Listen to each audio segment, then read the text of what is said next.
On the news this evening, headless body of a man found in Intawawa Creek in Port Harcourt. Senate's passage of direct primary for political parties continues to stir conversations.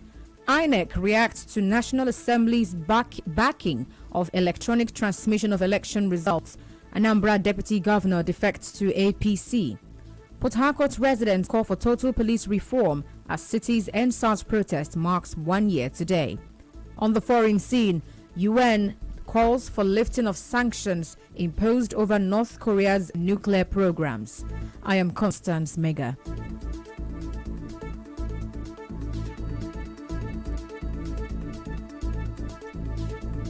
A headless body of a man has been found inside the Intawawa Canal by Cherubim Road in Mile 3 area of Port Harcourt.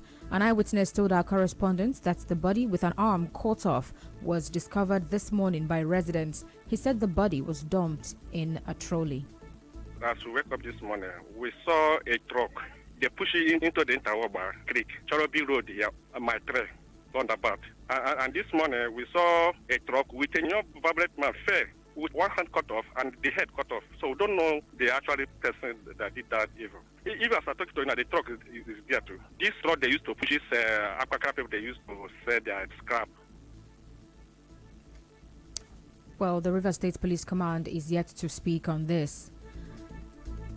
Away from that now, a lawyer in Port Harcourt, Eugene Ode, says political parties in the country will have to adjust their constitutions to comply with the order of the Senate for parties to practice direct primaries. In an interview with our correspondent, he said the constitution of the country supersedes any party constitution, which gives the Senate the right to give such an order.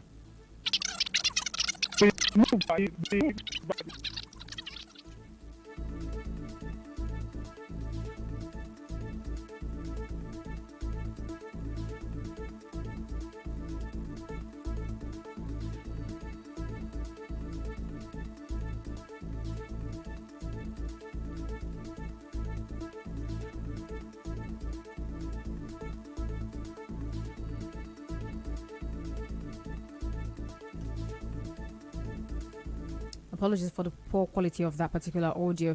Well, Mr. Eugene also said although the direct form of primary is more expensive, it will ensure that the right people get into office. The move by the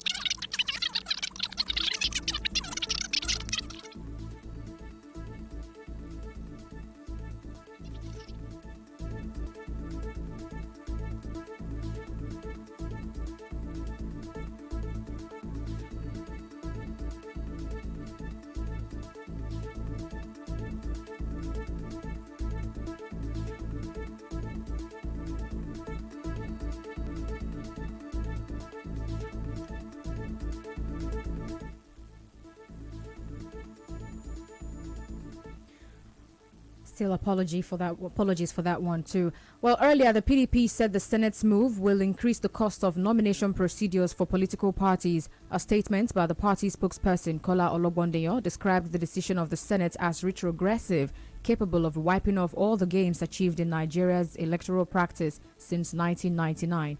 Now, in the same vein, PDP chieftain in Lagos State, Demola Olarewaju, tells correspondent Ufoma Egbamuno that an APC-led Senate mandating everyone to go through direct primaries is a conflict of interest.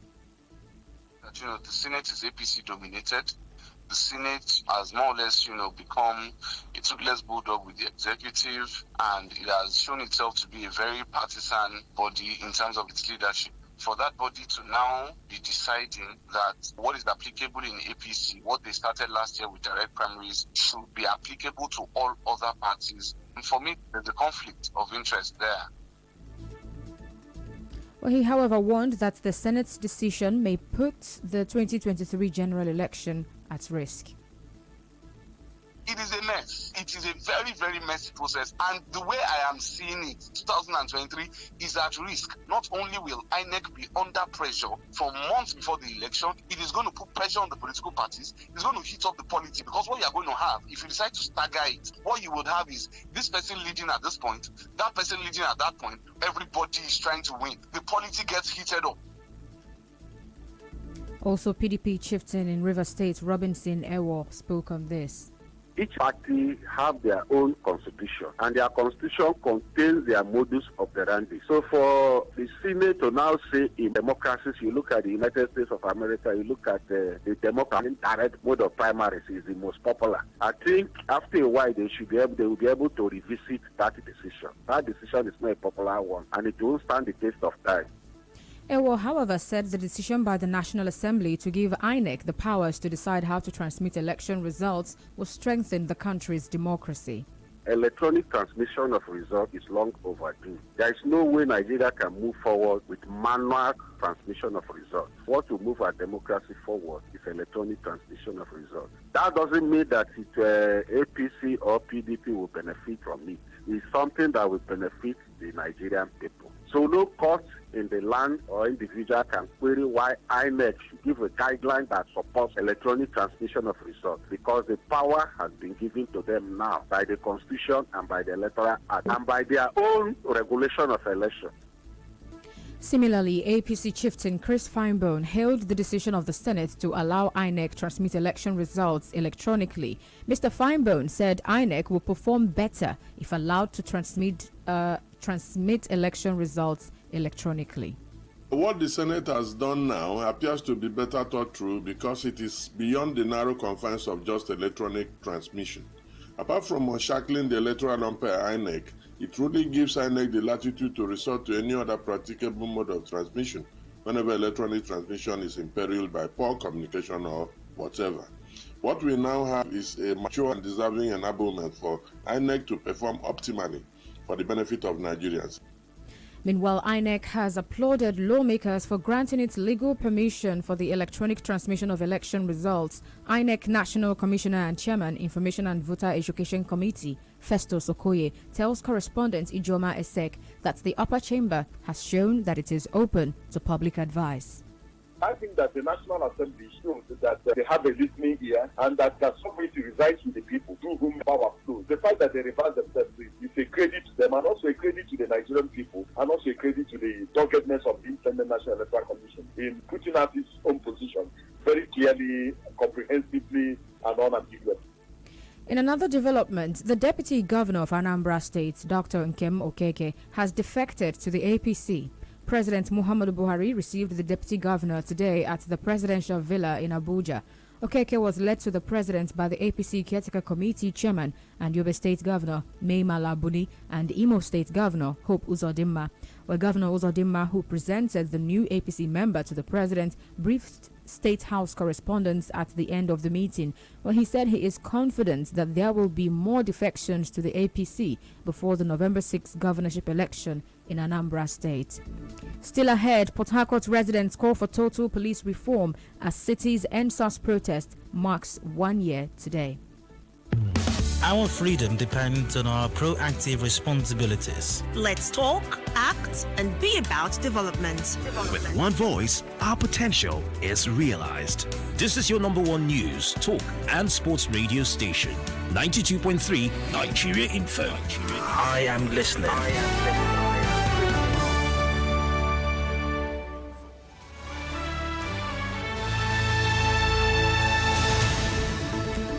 As the Port Harcourt EndSARS protest marks 1 year today, some residents are calling for a total reform of the police to end harassment and brutality, or some residents spoke to our correspondent.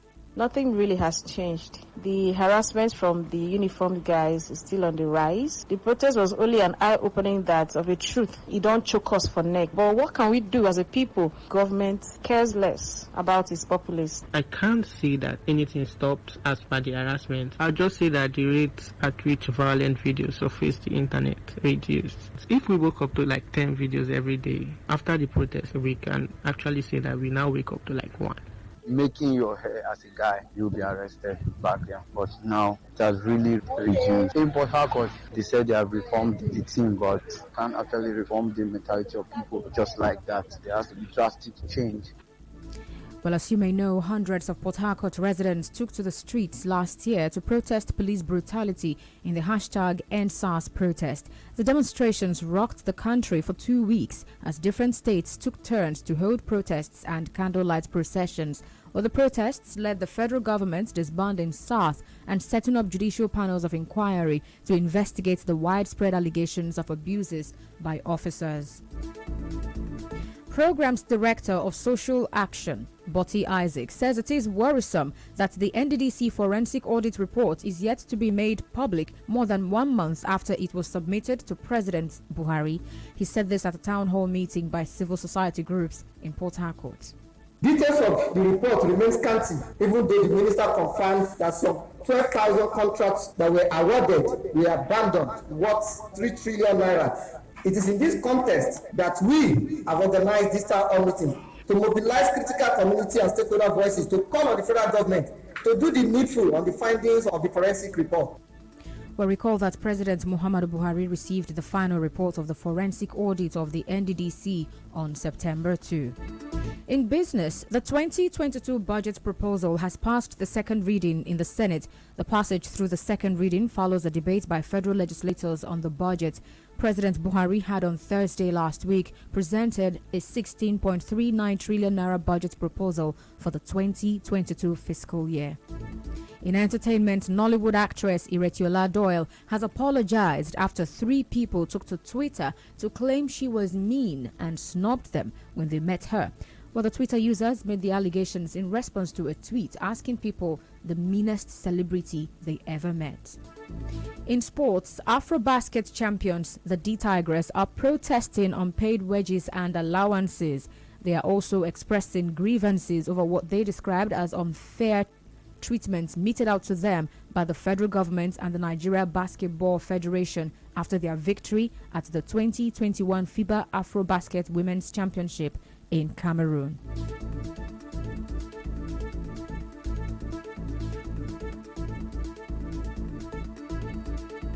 And now we'll bring you news from around the world. A UN expert, Thomas Quintana, says vulnerable children and elderly people in North Korea are at risk of starvation. The UN Special Rapporteur on Human Rights in the country blamed international sanctions and a COVID blockade for worsening food shortages. He said North Koreans are struggling daily to live a life of dignity. He called for the sanctions imposed over North Korea's nuclear programs to be lifted to prevent a crisis. On the news this evening, you heard that the headless body of a man has been found by some residents in Mile 3, Port Harcourt. Senate's passage of direct primary for political parties has continued to stir conversations with the PDP criticizing the move. INEC has applauded the National Assembly's backing of electronic transmission of election results. The Deputy Governor of Anambra State, Dr. Nkemo Okeke, has defected to the APC. Port Harcourt residents have called for total police reform as city's NSAS protest marks 1 year today. And on the foreign scene, UN has called for lifting of sanctions imposed over North Korea's nuclear programs. The news was edited by Chioma Ezenwafo. Contact our newsroom on 0818-900-0017. For more stories, visit www.nigeriainfo.fm. Cloudy weather in Port Harcourt this evening. I am Constance Mega. Thank you so much for listening.